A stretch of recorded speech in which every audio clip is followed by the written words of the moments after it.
Hello, everybody. Namaskar, Assalamu alaikum, and Sat Sri Akal. I'm very, very grateful that Mr. Omkar Chaudhary ji has joined us today. And so, first of all, sir, welcome to my show. कैसे हैं आप? Thank you Lubna, याद करने के लिए और बुलाने के लिए। मैं ठीक हूँ और बस थोड़ा सा यही सब है। पहलगाम की घटना के बाद से, बल्कि मैं घटना भी नहीं उसको जेनोसाइड बोलता हूँ, क्योंकि पहचान करके मारा गया है और बेहद दुखद घटना है। पूरा भारत और सभी भारतीय बहुत दुखी हैं इस घटना से।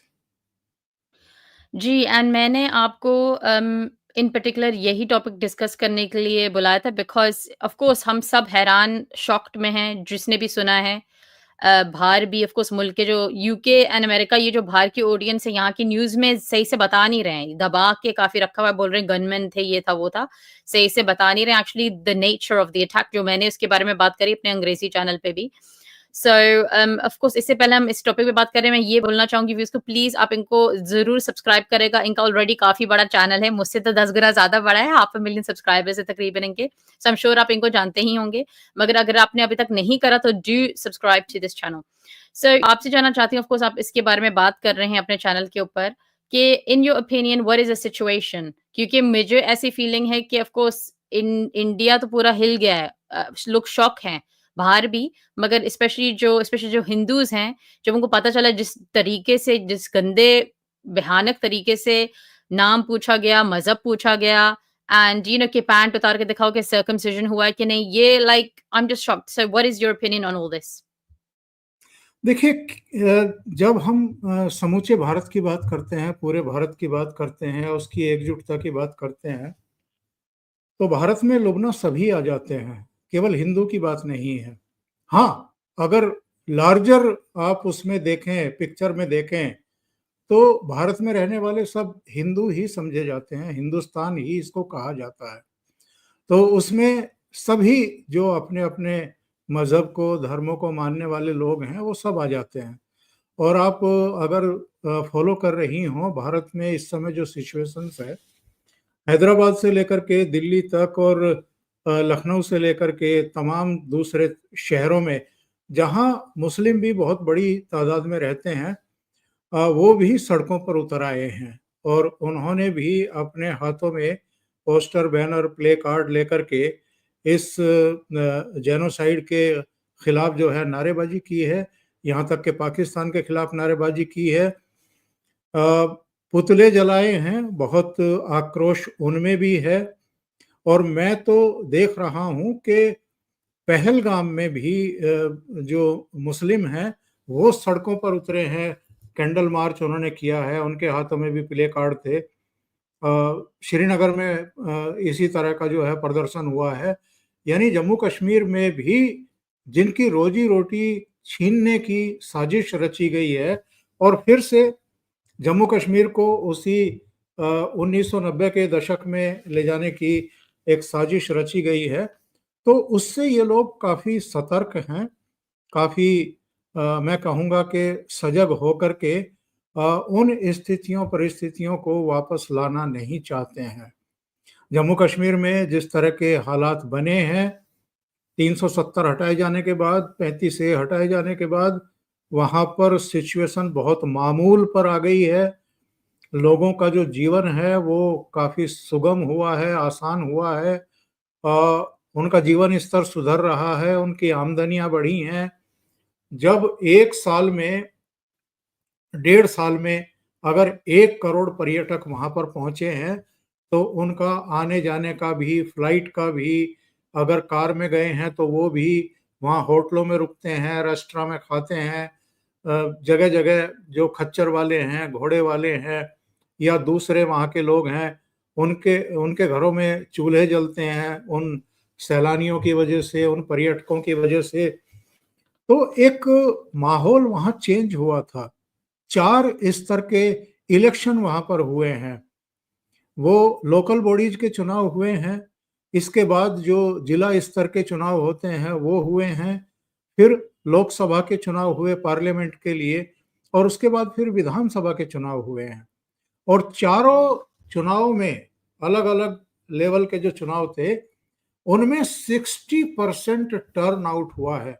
60%, ये बहुत बड़ी बात है कि जो आम कश्मीरी है वो डेमोक्रेसी के उत्सव में शामिल हुआ है, उसके पर्व में शामिल हुआ है और उसने इस पर मोहर लगाई है कि जो भी वहां पर डेवलपमेंट के काम हो रहे हैं, आप जान करके ताज्जुब करेंगे, और भी आपके साथ मेरे सहयोगी जुड़ते होंगे और आपको बताते होंगे। जम्मू कश्मीर में इंफ्रास्ट्रक्चर के पॉइंट ऑफ व्यू से देखें, वहाँ पर आईआईटी बनी है, वहाँ पर एम्स बने हैं, वहाँ पर मेडिकल कॉलेज बने हैं। वहाँ जिन बच्चों के हाथों में पत्थर थमा दिए जाते थे 500-500 रुपए दे करके, उन बच्चों के लिए स्टेडियम बना दिए गए हैं। अब वो अपना पसीना वहाँ जा करके बहाते हैं, उनका पढ़ाई लिखाई में ध्यान हो गया है। तो जिस तरह का वातावरण वहाँ पर बन गया था और लगने लगा था कि जो दशकों से वहाँ पर एक माहौल खराब करने की लगातार कोशिशें की जा रही थी, उससे अब ये प्रदेश बाहर निकल रहा है और उसका इम्पैक्ट हम पाकिस्तान में भी देख रहे थे। जो पीओजेके का इलाका है, जो गिलगिट है, जो बाल्टिस्तान है, वहाँ के लोग भी सड़कों पर आ गए थे, क्योंकि आज सोशल मीडिया का ज़माना है और सोशल मीडिया के ज़माना है तो आप लाख भारतीय टीवी चैनल्स को वहाँ बंद कर दीजिए, आप हमारे रेडियो सिग्नल बंद कर दीजिए, लेकिन आपस में अभी भी रिश्तेदारियाँ हैं। जो जम्मू कश्मीर के लोग हैं और जो पीओके के लोग हैं उनमें, और गिलगिट बाल्टिस्तान में भी आपस में रिश्तेदारियाँ हैं। लोगों को पता लग जाता है कि भाई वहाँ पर किस तरह की चीज़ें हो रही हैं। अब दुनिया का सबसे ऊंचा ब्रिज चेनाब नदी के ऊपर बना है रेलवे लाइन के लिए। वहाँ रेल दौड़ रही है, रेलगाड़ी दौड़ रही है। अगर हम पीओके की बात करें तो वहाँ पर तो बहुत बुरा हाल है। पीने के लिए पानी उपलब्ध नहीं है, जबकि झेलम वहाँ से गुजरती है, जिसको वहाँ नीलम कहा जाता है। इसके अलावा वहाँ पर महंगाई का जो दर है वो देख लीजिए, बेरोजगारी की स्थिति देख लीजिए, और वहाँ पर जो एक कहना चाहिए कि जब से उस पूरे इलाके पर पाकिस्तान का कब्जा हुआ है, तब से वो एक तरीके से अपमानित या प्रताड़ित ही हो रहे हैं और दोयम दर्जे के नागरिक वहां पर बन करके रह गए हैं। तो वो लोग चाहते हैं कि अब ये बॉर्डर खोल दिया जाए और हमें भारत के साथ मिलने दिया जाए। लेकिन सिचुएशंस बार बार वहां, क्योंकि पाकिस्तानी आर्मी का जो एग्जिस्टेंस है, जो रिलीवेंसी है, और उनके मुंह से निकल भी गया आसिम मुनीर के, वो कहते हैं कि कश्मीर जो है हमारे गले की नस है, इस्लामाबाद के गले की नस है। तो इस्लामाबाद के गले की नस हो या ना हो, रावलपिंडी के गले की नस तो जरूर है, जहां पर जीएचक्यू है, जहां पर सेना का मुख्यालय है, और सेना के गले की वो नस बना हुआ है। उनको लगता है कि अगर कश्मीर में सब कुछ ठीक हो गया तो फिर पाकिस्तान में सेना की प्रासंगिकता खत्म हो जाएगी, उनकी रिलीवेंसी खत्म हो जाएगी। इसलिए वो मौलाना की तरह तकरीर करते हैं, बात करते हैं, लोगों को भड़काते हैं, हिंदू और मुसलमान का फर्क बताने की कोशिश करते हैं। ये कहते हैं कि साहब जैसे मुसलमान जो है वो तो वो सुपर है, और हिंदू जो है उनके जो ट्रेडिशन है, उनके जो रीति रिवाज हैं, उनका जो खान पान है, उनके जो एस्पिरेशंस हैं वो अलग हैं और मुसलमानों के अलग हैं। ये काम क्या आर्मी चीफ का है? और उसके बाद चूंकि ये घटना हुई है, ये जेनोसाइड हुआ है, इसलिए कटघरे में कोई और नहीं है, पाकिस्तानी सेना के प्रमुख हैं। भारत में, जैसे मैंने कहा है, आपने जो सवाल किया है, भारत में इस समय बहुत ज्यादा गुस्सा है, बहुत ज्यादा नाराजगी है कि छुटपुट वारदातें तो तब भी हो रही थी। यानी 5 अगस्त 2019 को जब 370 हटाया गया, उसके बाद भी छुटपुट घटनाएं वहां चल रही थी। कहीं अखनूर में हो गया, कहीं बारामूला में हो गया, कहीं दूसरी जगह पर हो गया। लेकिन एक साथ आप 26-28 लोगों को मार डालें, और वो भी उनकी शिनाख्त करके, उनके कपड़े उतरवा करके आप पहचान करें उनकी, उनके आई कार्ड देखें, उनके नाम पूछें, और फिर कहें कि मुसलमान एक तरफ हो जाओ और हिंदू जो है वो एक तरफ हो जाओ। और इतनी दर्दनाक घटनाएं हुई हैं लुबना में, क्या बताऊं आपको। एक एक सप्ताह पहले, 5-7 दिन पहले, एक बच्ची की, एक बेटी की शादी होती है और वो हनीमून के लिए जो है कश्मीर जाती है, पहलगाम जाती है, और उसकी आंखों के सामने उसके पति को शूट कर दिया जाता है।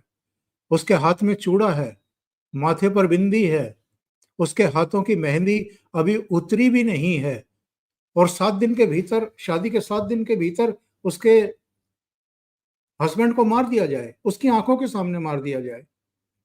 तो ये इतनी दर्दनाक घटना है जिसका अगर उल्लेख भी करें तो हमें रोना आ जाता है। तो ऐसी स्थिति में आप बताएं या दूसरे लोग बताएं कि भाई भारत क्या करे? हाथ पर हाथ रख करके बैठ जाए और इन जालिमों को जो है आसानी से निकल निकल जाने दे। तो इसलिए बहुत हुँ, जरूरी है, ये जो बार बार की चीजें हो रही हैं, एक हुँ। बार निपट ही लिया जाए, देख ही लिया जाए कि इनके आका कौन है, इनके प्रायोजक कौन है, इनको बार बार भेजता कौन है। और ये जो आर्मी चीफ का जो बयान है, ये तो बेहद गैर जिम्मेदाराना है। मैं तो येस। कहूंगा कि ये क्रिमिनल एक्ट है उनका। मैंने उसके ऊपर ये रिएक्शन वीडियो भी बनाई थी, मेरे व्यूअर्स को पता है, क्योंकि मैं खुद हैरान हो गई थी, क्योंकि ये इनका काम नहीं है। ये डिविजन्स पैदा करना, प्लस वो भूल गए कि पाकिस्तान में भले माइनॉरिटी बहुत कम हो हिंदूज़ की एंड क्रिश्चियंस की, स्पेशली हिंदूज़ की, मगर है। तो उन्होंने उनके बारे में भी नहीं सोचा, which is very it's very sad. मैं आपसे कुछ सवाल पूछना चाहती हूँ इसके बारे में। देखिए, मैं मुसलमान फैमिली से आती हूँ, मैं मज़हबी नहीं हूँ, तो मैं ऐसी कल्चरल मुस्लिम हूँ। मगर मैं क्या करती हूँ अपने दोनों चैनल्स पे, कि जो बुरी हरकतें हैं मुसलमानों की, मैं ये नहीं बोलती कि सारे मुसलमान बुरे हैं। सारे मुसलमान बुरे नहीं होते, सारे क्रिश्चियन बुरे नहीं होते, सारे हिंदू बुरे नहीं होते।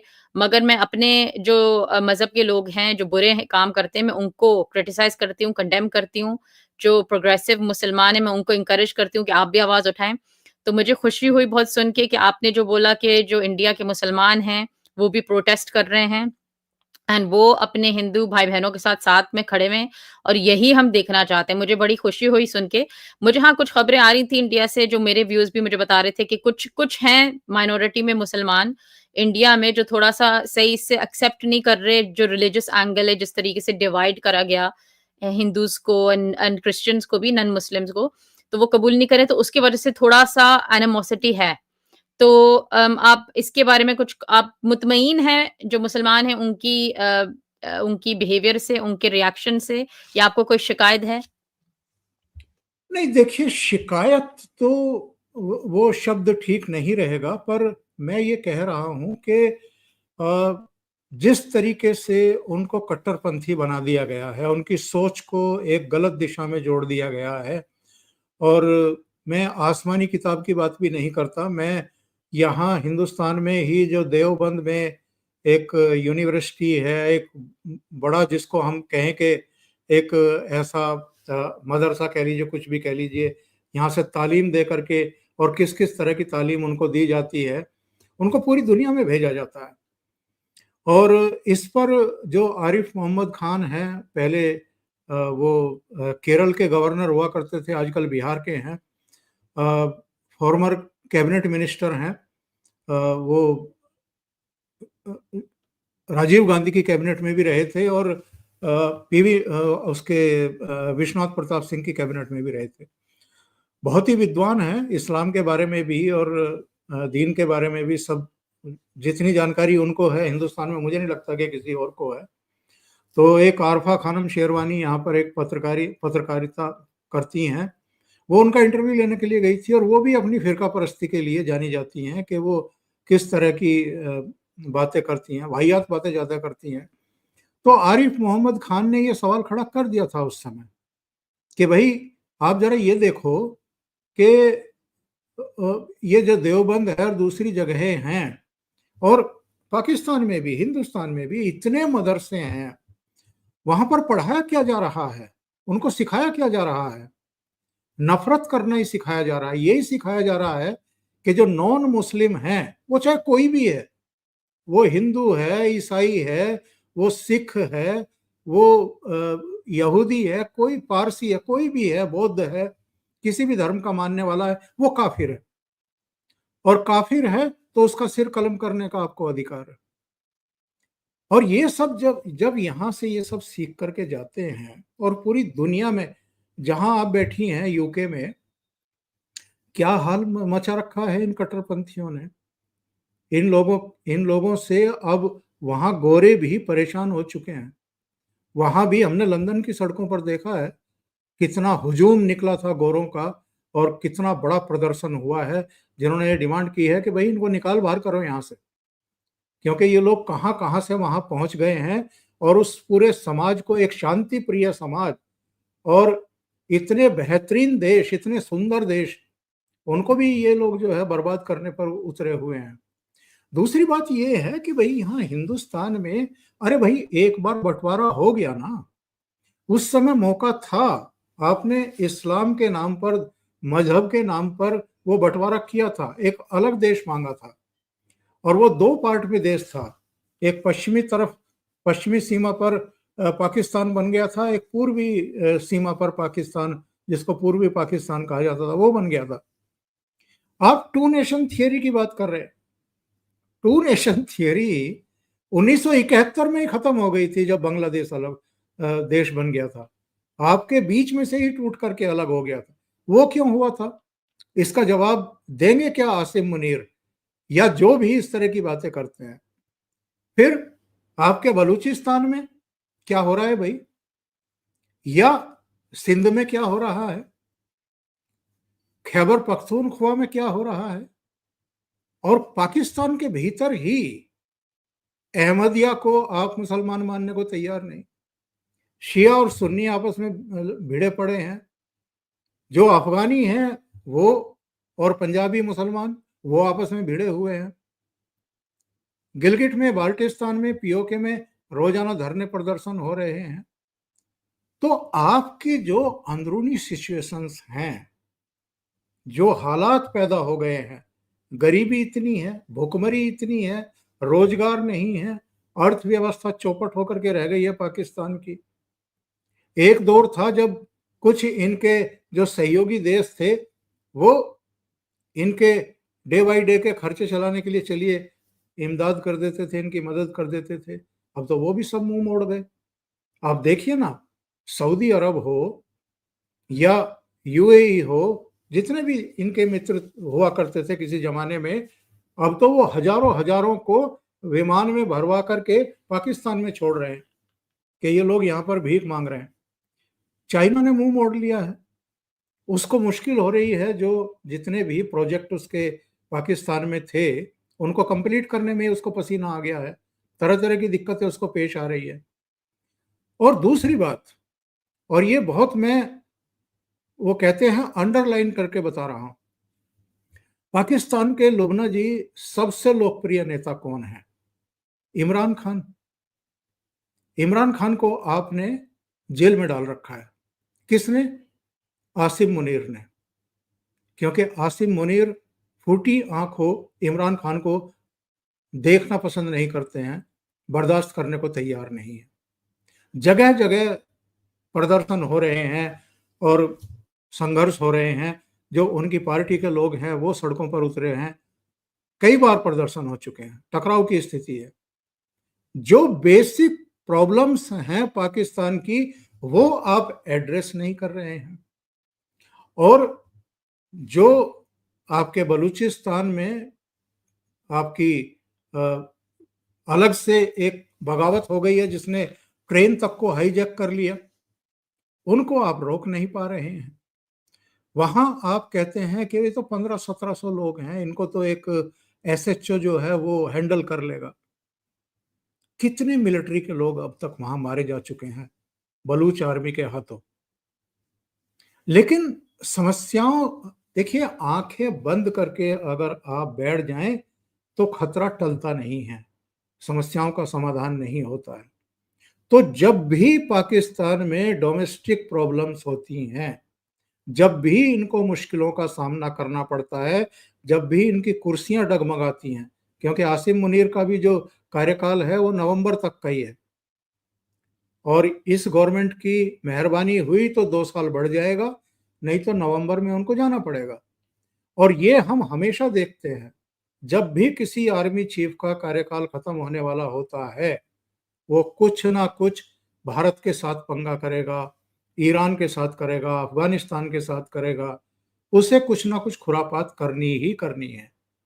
लेकिन इस बार जो कुछ किया गया है, कराया गया है, ये इतना शर्मनाक है, इतना नाकाबिले बर्दाश्त घटना है कि इसको आसानी से भारत हजम करेगा नहीं। तो मुझे आपसे ये पूछना है, well there's a few questions I have. पहली चीज़ ये है, जब मैं पाकिस्तानियों की बात सुनती हूँ, ऑफ कोर्स जो अवाम है, उनको तो यही लग रहा है उनके मुल्क ने कुछ नहीं करा, उनके आर्मी वालों ने कुछ नहीं करा। लाइक वो काफ़ी हैरान है कि हैं आप लोगों को कैसे लग सकता है कि हम ऐसा कोई काम करेंगे, हम क्यों करेंगे ऐसा काम, हमारी आर्मी क्यों करेगी? एक तो ये चीज़ I would like to hear your opinion on, and then दूसरा जो है कि आप क्या चाहते हैं कि इंडिया का जवाब क्या होना चाहिए? Those 2 questions. नहीं, इंडिया ने तो जवाब देना शुरू कर दिया है। सिंधु नदी का जल रोकने का फैसला कर लिया है और जो इस तरह की ट्रीटी होती हैं उनको रद्द करने का अधिकार है। तो वो कोई ऐसा काम नहीं किया है कि जिसको कोई इंटरनेशनल कोर्ट ये कहे कि साहब भारत को इसका अधिकार नहीं था या हक नहीं था। संधियां क्यों होती हैं और संधियां किन परिस्थितियों स्थितियों में रद्द की जा सकती हैं या वापस ली जा सकती हैं, वो उसके भी सब क्राइटेरिया हैं, सब नियम कानून कायदे हैं। तो एक तो ये काम किया है। दूसरे कुछ ऐसे स्टेप भी लिए गए हैं कि भाई नए वीज़ा हम पाकिस्तानियों को जारी करेंगे नहीं। जो पाकिस्तानी अभी भारत यात्रा पर हैं, चाहे वो सार्क से मुहिम से मिशन से जुड़े हुए हों, उनको भारत छोड़ना पड़ेगा। आज उसकी लास्ट डे था, तो उनकी जो अवधि है वो ख़त्म हो रही है।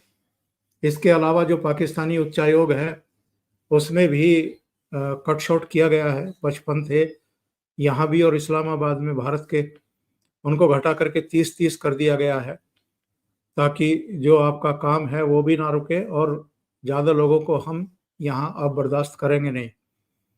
और पाकिस्तान ने भी कुछ स्टेप लिए हैं कि साहब शिमला समझौता हम रद्द कर रहे हैं, या जो अपना एयर स्पेस है वो विमानों के लिए बंद कर रहे हैं, यहाँ से कोई गुजरेगा नहीं।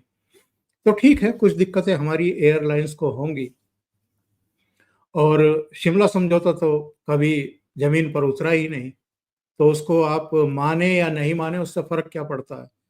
एक समझौता तो शिमला समझौते के बाद अटल जी के और जनरल मुशर्रफ के बीच में भी हुआ था, वो भी पाकिस्तान ने कभी नहीं माना, और बातचीत से ही सारे मसले हल होंगे ये बात भी तय हुई थी। ये शिमला समझौते में भी थी और जो जनरल मुशर्रफ और अटल बिहारी वाजपेयी के बीच में हुआ था समझौता, उसमें भी थी। तो क्या हुआ, इन्होंने बातचीत के लिए माहौल ही नहीं बनने दिया। आप याद करें, जब अटल जी बस में सवार होकर के लाहौर गए थे एज प्राइम मिनिस्टर रहते हुए, वो वहां से लौटे और करगिल हो गया। कारगिल में भारत की पीठ में छुरा घोंप दिया गया। और प्रधानमंत्री नरेंद्र मोदी जब मॉस्को और काबुल से होते हुए नई दिल्ली लौट रहे थे, तो वो लाहौर उनका प्लेन उतर गया।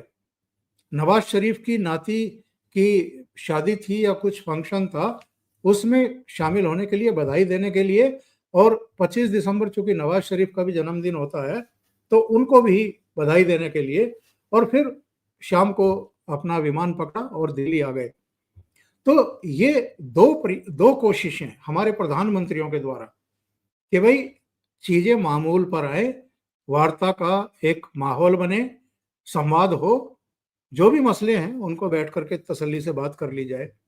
लेकिन जैसे ही प्रधानमंत्री दिल्ली लौटे, इसके एक हफ्ते के भीतर पठानकोट एयरबेस पर अटैक हो गया। तो ऐसे में जब जब भी भारत की तरफ से कोशिश की गई, तब तब पाकिस्तानी सेना ने यही किया है। और ये जो पाकिस्तान में बैठ करके बड़ी आसानी से लोग कह देते हैं ना कि साहब पाकिस्तान ऐसा क्यों करेगा, इसका जवाब है अजमल आमिर कसाब, जो जिंदा पकड़ा गया था। जो 9 दूसरे आतंकवादियों के साथ कराची से एक शिप में सवार हुआ, नाव में सवार हुआ, और जो 3 दिन 4 दिन मुंबई को दहलाते रहे। 26/11 वाली घटना। और ऐसे तो अनेक ऐसे आतंकवादी जो पाकिस्तान से आए, घुसपैठ करके आए, वो पकड़े भी गए और मारे भी गए। कितने डोजियर पाकिस्तान को दिए गए, कितने सबूत दिए गए, हर बार डिनायल मोड में।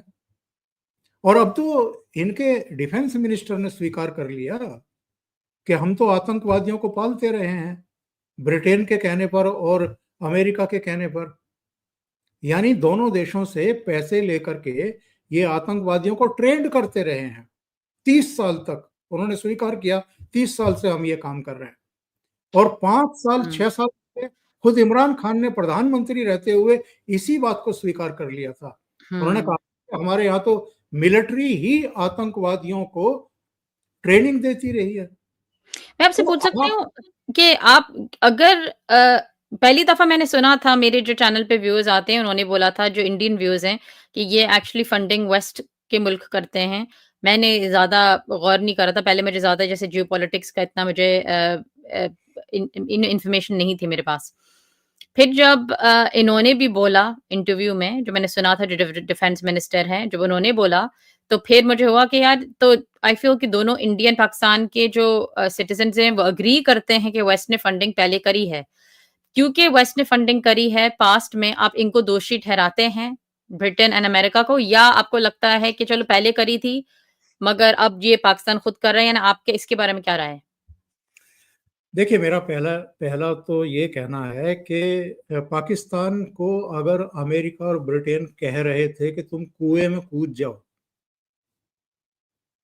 तो क्यों कूदे भैया कुएं में? क्यों पैसे थाम करके आप ट्रेनिंग दे रहे हो, आतंकवादी बना रहे हो? उनको जगह जगह आप दूसरे देशों की सीमाओं में घुसा करके वहां पर तबाही मचवा रहे हो। क्यों कर रहे हो दूसरे देशों के लिए? क्यों किया ये पाप आपने? दूसरी बात यह है कि कौन नहीं जानता है, दाऊद इब्राहिम से लेकर के और हाफिज सईद तक सारे तो पाकिस्तान में ही बैठे हुए हैं और सुरक्षित हैं। इमरान खान को तो आप जेल में डालोगे, जो देश का प्रधानमंत्री रहा है और जो महान क्रिकेटर रहा है पाकिस्तान का, उसको तो आप जेल में डालोगे। और हाफिज सईद को उसके घर में नजरबंद करके और उसको ठाठ से जिंदगी जीने दोगे। ओसामा बिन लादेन कहाँ पकड़ा गया था? अहमदाबाद में पकड़ा गया था ना, पाकिस्तान में पकड़ा गया था, वहीं मारा था अमेरिका ने घुस करके उसको। तो ये अपनी हरकतों से बाज नहीं आएंगे। मैं एक बात कह रहा हूं आपको लुबना जी, पाकिस्तानी सेना आमने सामने की जंग लड़ने से डरती है, उसके पैर कांपते हैं। इसलिए वो एक जो कहते हैं ना कि छाया युद्ध, वो करना चाहती है। आतंकवादियों को ट्रेंड करती है, मिलिट्री खुद करती है, जगह जगह ट्रेनिंग सेंटर बनाए हुए हैं, उनके लॉन्चिंग पैड बनाए गए हैं। और जब ये पुलवामा हुआ था भारत में, तो एक पाकिस्तान में घुस करके बालाकोट में करीब 300 आतंकवादियों को, जो लश्कर के आतंकवादी थे, उनको हमने उड़ाया भी था। तो ये तो खुद उस पूरे धतकर्म में शामिल हैं इस समय। और इस बार जो इन्होंने किया है, इसका तो बहुत बड़ा खामियाजा भुगतना पड़ेगा इस बार इनको। ठीक है, I see. Thank you so much. उम्मीद है कि आप दोबारा भी आएँगे, मगर आज के लिए is there anything else you'd like to say? आपके दर्शकों को बहुत शुभकामनाएं और आपको भी बहुत धन्यवाद मुझे याद करने के लिए। Thank you so much Lubna. Thank you so much. Thank you. नमस्कार। नमस्कार। Thank you.